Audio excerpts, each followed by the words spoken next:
Welcome, brave souls, to Fear File Chronicles, your one-way ticket to spine-chilling stories and terrifying tales. Tonight, we'll be diving into the darkest corners of the human mind with a story. Something horrible is happening in Morefolk, penned by the twisted mind of Icydice. Together, we'll explore the unexplained and face our deepest fears.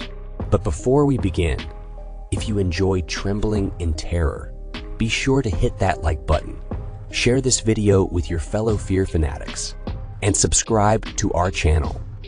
Don't forget to click the bell notification so you never miss an eerie episode. Your support truly means the world to us, so feel free to leave a comment below to join the Fear File Chronicles community. Now, without further ado, let's unravel the mysteries of the unknown together as we delve into tonight's fear-inducing story.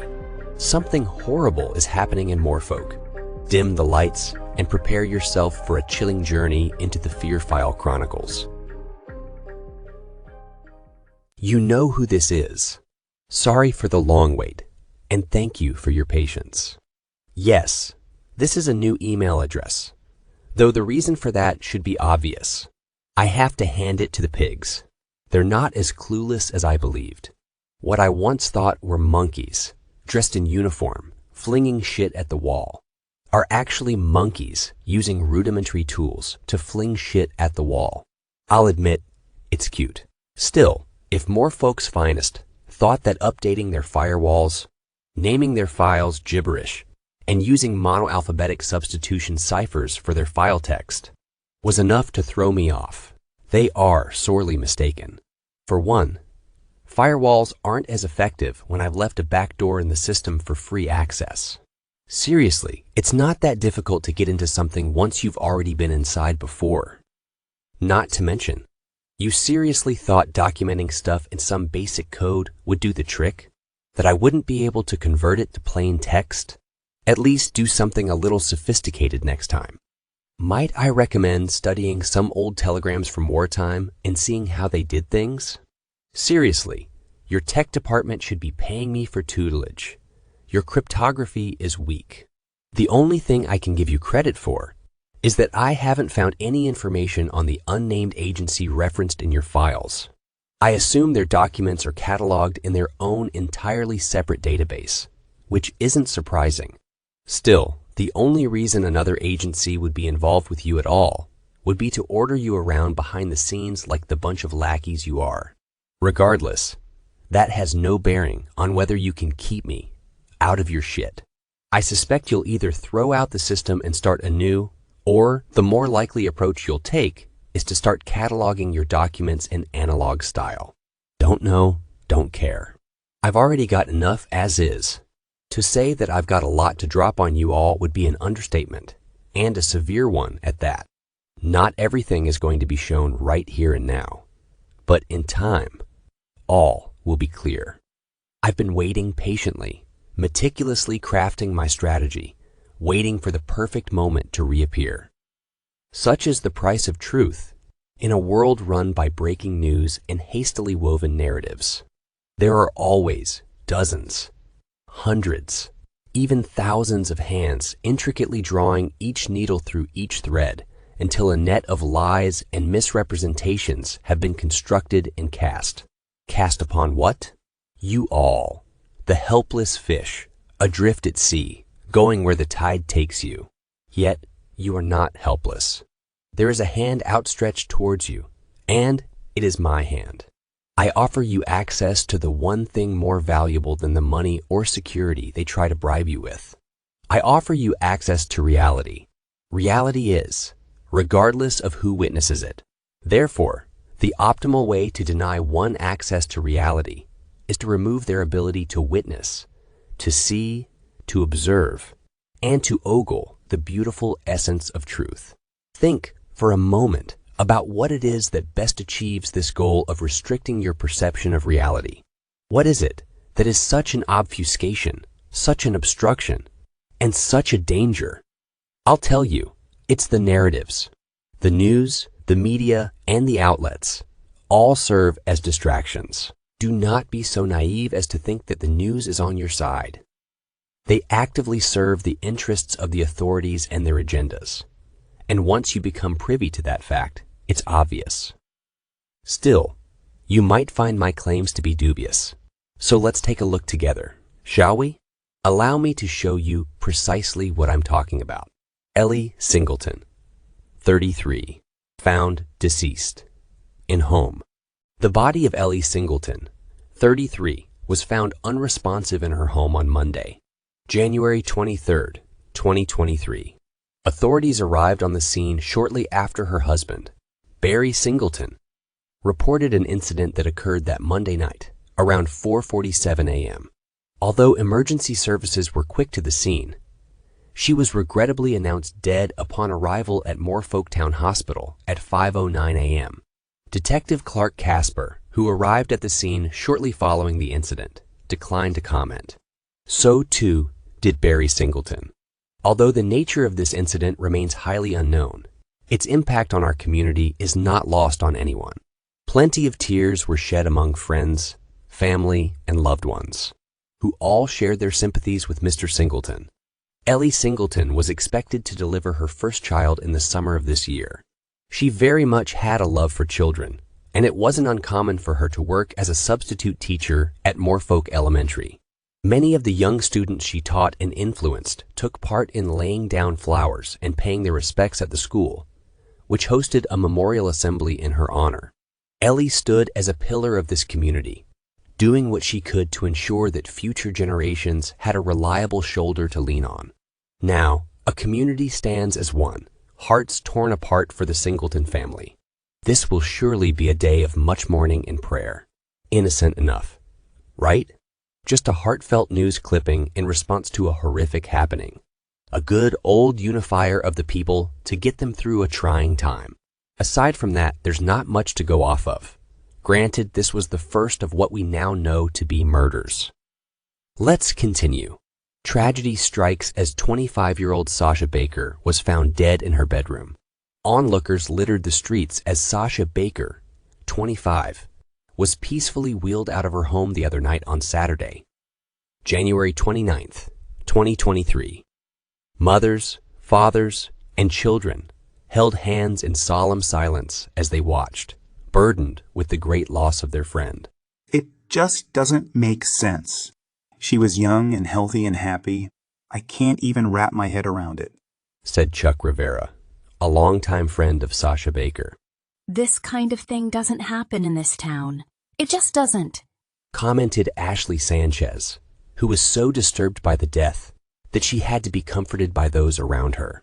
Morefolk police released a brief statement following the occurrence, with Sheriff Tom McKee being quoted as saying, "We want you to know that our hearts are heavy, and this loss is weighing down on us. All of us. Sasha was a great woman. From the food pantry she hosted inside the church to all the service work she did for our town, she always served as a positive influence on our youth. To us, she was family. A bright and optimistic woman we grew up alongside.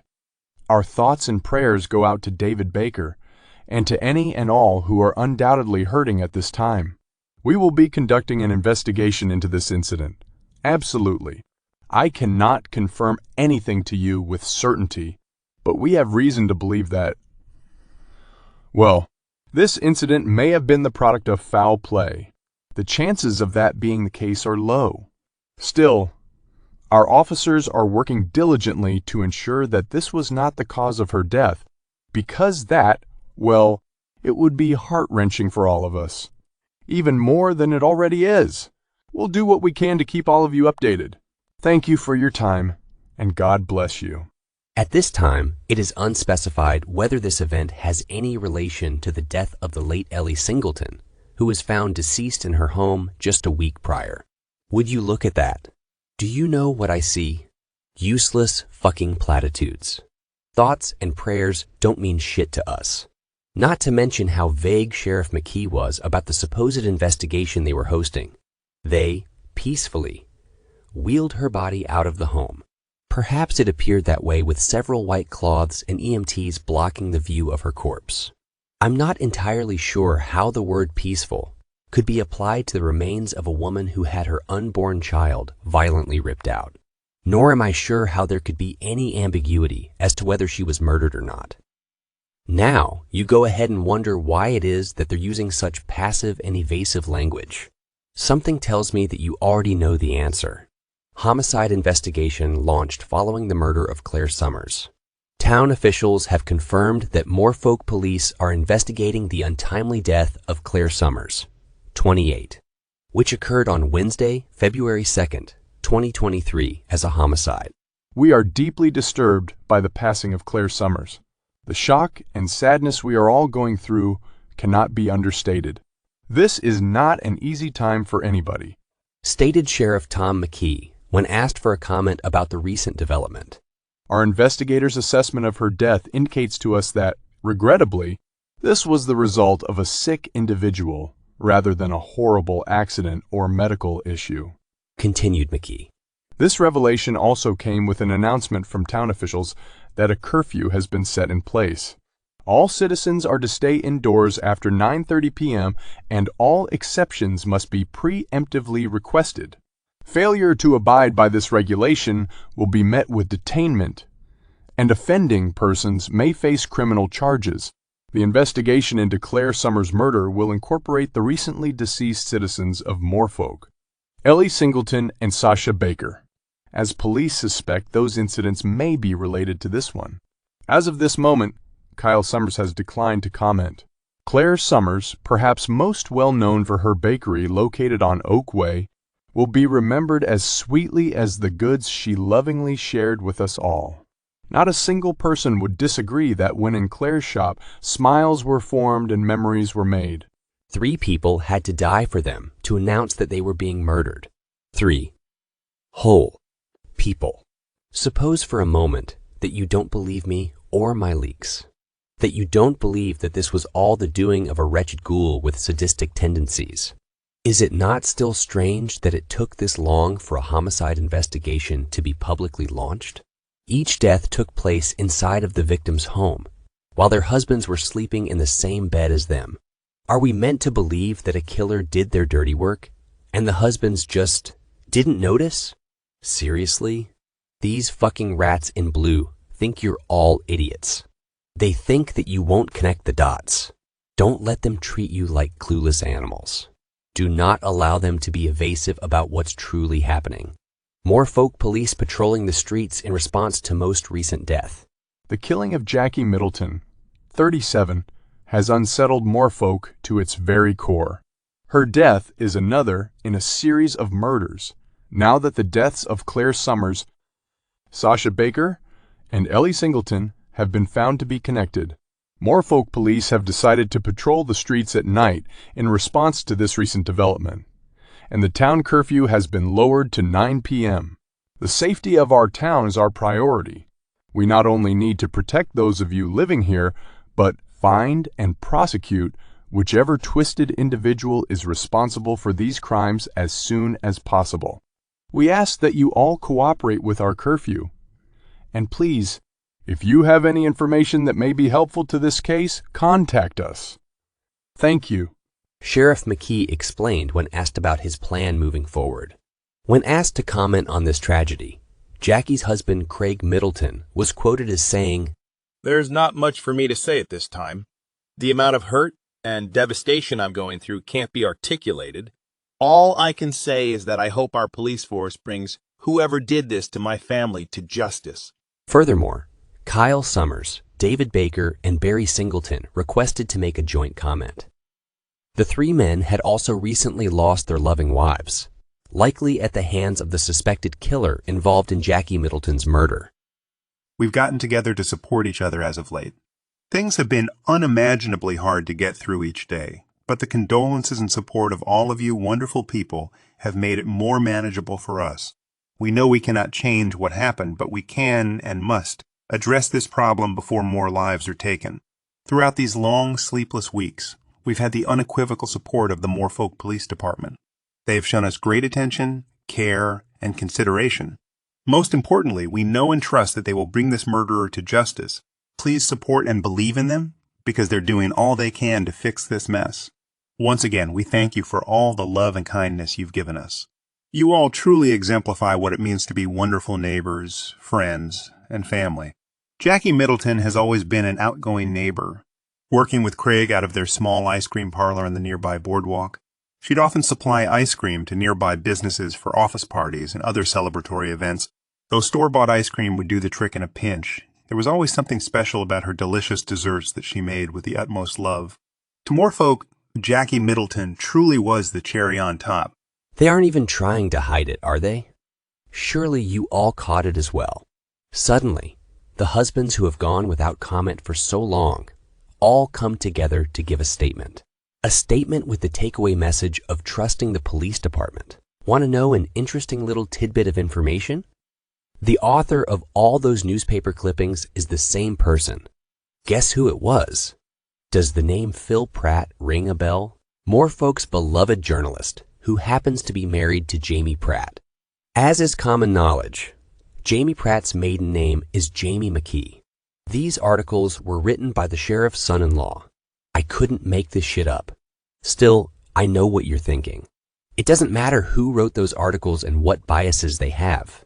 That doesn't mean the contents of the text themselves aren't perfectly rational. Of course, the husbands took a while to comment. They've been through so much trauma. Obviously, they all came forward together because they've got something in common to commiserate over. They're serving as each other's support systems, right? Sure, it all sounds plausible at first, but the more you think about it, the more what I'm saying adds up. Remember, the husbands weren't allowed to stay at their homes because their houses had become a crime scene. Plenty of neighbors and family members offered them places to stay. But you know where they ended up? That's right. They ended up staying in the police station. Yeah, I know the reason given was that the police wanted to ensure the husbands were receiving attention to their mental health. But then, why not have them stay at the hospital? Then there's the explanation that the police wanted them close by so they could aid the investigation. Still, is that something that would require them to eat, sleep, and drink at the station for almost all hours of the day? That doesn't add up, does it? I'll tell you the real reason that accounts for these abnormalities. The police were keeping the husbands there to monitor them, to ensure they weren't freely spreading their stories, to prevent them from commenting on the situation until they could be fed a comment generated by the police themselves. You should also consider the fact that despite these husbands having been in close proximity to their wives at the time of the killings, they were never once considered suspects in the case. What could possibly account for that, other than the fact that the cops knew that someone else or something else was responsible from the very beginning? Some of you won't ever believe me, and I acknowledge that. That doesn't take away from the fact that this whole debacle has been handled so unconventionally. We've been told that the police would keep us updated on their investigations. But what have they really given us? We've received no identifiable suspect, no autopsy reports of the deceased victims, and the newspaper is more focused on selling this. Unify and support the police narrative than focusing on the particulars of the deaths themselves. Go ahead and tell me we're being kept in the dark for the sake of investigative confidentiality. Tell me I'm seeking to divide us and push some anti-police agenda in the midst of a community tragedy. Claim that I'm making mountains out of molehills. Here's all I have to say. Either you're with me, the people, and the truth, or you're going to be a mindless sheep, licking the boots of those keeping the real facts at bay. The time is coming to make a choice. Don't worry, I've got so much more to share. I'm not done exposing the hidden truths I found in the police files I cracked. I am simply waiting for the most opportune time to release more of what I have. Be patient, my friends. It will be worth it. Trust me, after you see what's coming next, you will be as angry as I am. This monster terrorizing our town isn't going to stop at pregnant women and their unborn children. After all, it already has claimed more than just those set of victims. You all might be aware that little Dennis Bowers went missing within the last week. Guess what? They're lying to you about what happened to him. All of it is connected, and I know just when and where to show you. The next time you hear from me, It'll be in a different medium. Something big is about to happen. I'm certain of it. Signing off, Jay. Well, my friends, we've reached the end of tonight's chilling tale, Something Horrible is Happening in Morefolk, by the talented Icydice. I hope you've enjoyed our descent into darkness and that you'll carry a piece of the Fear File Chronicles with you as you drift into uneasy dreams. If our story left you shivering and shaking, don't forget to like this video, share it with others who crave a good scare, and subscribe to the Fear File Chronicles for more haunting horrors. Remember to hit the bell notification so you're always among the first to know when a new nightmare awaits. As always, we appreciate your support and would love to hear your thoughts in the comments below. Sharing your fears and frights with us truly means a lot, so don't be shy to engage with our sinister community. Until next time, remember to embrace the darkness, for it is within the shadows that our most terrifying stories are born. Good night, and stay scared.